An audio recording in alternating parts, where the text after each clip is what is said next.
സംസ്ഥാനത്ത് പ്രിയദർശിനി യാത്രയിലൂടെ വനിതകൾക്ക് സൗജന്യ യാത്ര നൽകിക്കൊണ്ട് KSRTC പദ്ധതി വലിയ രീതിയിൽ മുന്നോട്ട് പോവുകയാണ്. എന്നാൽ അതിൽ വലിയ ഒരു തിരക്ക് അനുഭവപ്പെടുന്ന സാഹചര്യം കഴിഞ്ഞ ദിവസങ്ങളിലെല്ലാം മനസ്സിലാക്കിയതാണ്. ഈ തിരക്ക് മാത്രമല്ല, കൂടുതൽ ആളുകൾ യാത്ര ചെയ്യുന്നു എന്നുള്ള വിവരങ്ങൾ കൂടി പുറത്തുവിടുന്നുണ്ട്.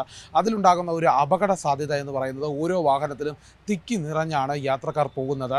സാധാരണഗതിയിൽ 50 സീറ്റുള്ള ബസ്സിൽ 75 പേരെ വരെ പരമാവധി കൊണ്ടുപോകാം എന്ന കണക്കുകൾ വ്യക്തമാക്കുന്നത് അതിൻ്റെ ഇരട്ടിയിലധികം ആളുകൾ യാത്ര ചെയ്യുന്നു എന്നാണ് അതിൻ്റെ കണക്കുകൾ. അതായത് കഴിഞ്ഞ ആഴ്ചത്തെ ഒരു ബസ് ടിക്കറ്റുമായി ബന്ധപ്പെട്ട കണക്ക് മുരുക്കുമ്പുഴയിൽ നിന്ന് പേരൂർക്കടയിലേക്ക് തിരുവനന്തപുരത്ത് യാത്ര ചെയ്ത ബസ്സിനുള്ളിൽ ഒരു ദിവസം 10 ട്രിപ്പുകളാണ് നടത്തിയത്. 10 ട്രിപ്പിൽ കൂടി 1813 യാത്രക്കാർ വന്നു എന്നുള്ള വിവരമാണ് ലഭിക്കുന്നത്. അതിൽ ഒരു ട്രിപ്പിൽ മാത്രം 268 യാത്രക്കാർ, അതായത് ഈ ബസ്സിൽ 268 യാത്രക്കാരെ കൊണ്ടുവന്നു എന്നുള്ള കണക്കാണ് പറയുന്നത്. ഇതിൽ ടിക്കറ്റിൽ തിരിമറി നടന്നിട്ടുണ്ടോ എന്നുള്ള സംശയം കൂടി നിലനിൽക്കുന്നുണ്ട്. അഥവാ ഒന്നുകിൽ 0 ടിക്കറ്റ് കൂടുതലായി അടിച്ചു നൽകി തിരിമറി നടത്തി, അല്ലെങ്കിൽ ആ ബസ്സിൽ കുത്തി നിറച്ച ആളുകൾ കൊണ്ടുവന്നു എന്നാണ്.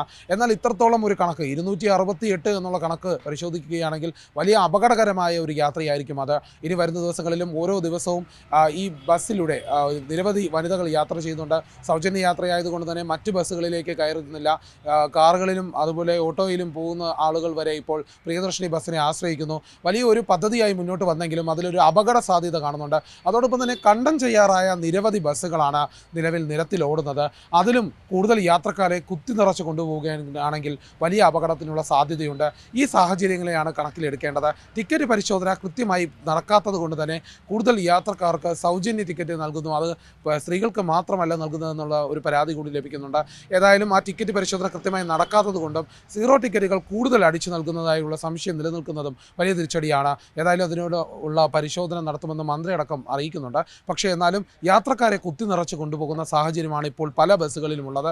അത് മുന്നോട്ട് പോകുന്ന ദിവസങ്ങളിൽ അത് ഒരു തരത്തിൽ നിയന്ത്രിച്ചില്ലെങ്കിൽ വലിയ അപകടത്തിലേക്ക് നയിക്കുമെന്നാണ് ഇതിൽ നിന്ന് വ്യക്തമാകുന്നത്. ഏറ്റവും പുതിയ വാർത്തകളും വിശേഷങ്ങളും വിരൽത്തുമ്പിലറിയാൻ സീ മലയാളം ന്യൂസ് എല്ലാ ഡിജിറ്റൽ പ്ലാറ്റ്ഫോമുകളിലും ലഭ്യം.